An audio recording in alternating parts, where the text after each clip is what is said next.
তো আপনার একেবারে তরুণ উদ্যোক্তা যারা আছে, যারা ডিলারশিপের ব্যবসাটা পছন্দ করে, ভালো কোম্পানির ব্যবসা করতে চায়, তো তারা আসলে এই ব্যবসা থেকে আসতে চাইলে কেমন হবে আপনার মতে? আসলে তাদেরকে ভালো হবে, তাদেরকে যোগাযোগ রাখতে হবে বিভিন্ন কোম্পানির সুপারভাইজারদের সাথে, এসআরদের সাথে যোগাযোগ রাখতে হবে।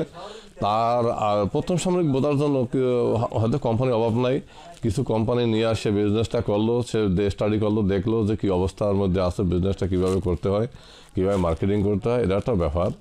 হ্যাঁ, সেইটা সে অন্য অন্য কোম্পানি এসে আগে স্টাডি করলো, তারপরে সে সময় সুযোগ বুঝে বিভিন্ন ভালো কোম্পানির লাগে যোগাযোগ রাখলো। যদি তার টাকা থাকে, হয়তো কোম্পানি যদি ছাড়ে কখনো, তখন তার নাম হয়তো প্রস্তাব যাবে। সে যদি ওইখানে যে তার এই সে টেকে, সে ওইখানে ডিলারশিপ হয়তো ভালো ভালো কোম্পানি নিতে পারবে। হাজার হাজার কোম্পানি এখন অ্যাড দেয় যে ডিলারশিপ দিচ্ছে, যেগুলির নাম গন্ধ কেউ চিনেও না, জানেও না।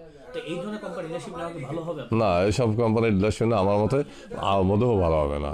কিন্তু ডিলারশিপ কোম্পানি আপনার 2 দিন থাকবে, 5 মাস থাকবে, 6 মাস থাকবে, তারপরে ড্যাম নেবে না, কিছু নেবে না, ওই ডিলার খুব বিপদে পড়বে। এখন একটা কথা কাকা, যেটা আপনি ভালো কোম্পানি তো সবাই নিতে চায়, কিন্তু আসলে এই সমস্ত মানে অপদৃষ্ট কোম্পানি যেগুলো আসতেছে ব্যাংকের শাখার মতো, তারা ডিলারশিপ দিচ্ছে, তাই এখন ভালো কোম্পানি তো কেউ ছাড়েও না, আর কেউ সহজ পাওয়াও যায় না। তাহলে নতুন লোকগুলি কি করবে? নতুন লোকগুলো কি করবে আসলে কথা ওভাবে না। নতুন লোক ওই ওই তার মধ্যে কে ছাড়ে, কখন ছাড়ে, তার সংগ্রহ করতে হবে, সেই একটা কোম্পানি নিয়ে তার চলতে হবে। ধীরে ধীরে ধীরে ধীরে তার যদি ইচ্ছা থাকে যে দেখতে হবে কোন কোম্পানিটা ছাড়তেছে, সেই কোম্পানির লোক তার যোগাযোগ বাড়াই দিতে হবে। একটা বিষয় কি, এটা হচ্ছে চাকরির মতো, একটা পোস্ট একটা খালি 500 জন অ্যাপ্লাই করে থাকে। তো এরকম এই কোম্পানি একটা ভালো কোম্পানি, আপনি স্কয়ার গ্রুপের আপনি ডিলার, আপনি কোন সময় ছাড়েন এই ভরসায় অন্তত 500 জন বসে আছে।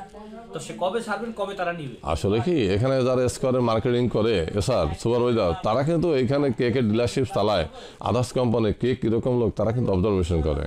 হ্যাঁ, তারা অবজারভেশন করে, তারা কিন্তু তাদেরও টার্গেট থাকে, আমি ডিলার আছি ঠিক আছে, আমার পর তারা 4-5 জন চুজ করে রেখে দেয়, যে যদি আমি কখনো ব্যর্থ হই যে কোনো কারণে, হয়তো তাদেরকে তখন সে কল করতে পারে।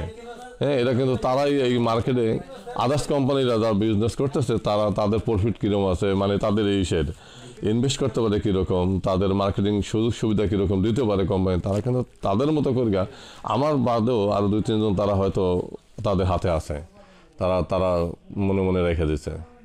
যদি আমি কখনো ফল করি, তখন তাদেরকে। হ্যাঁ। আচ্ছা।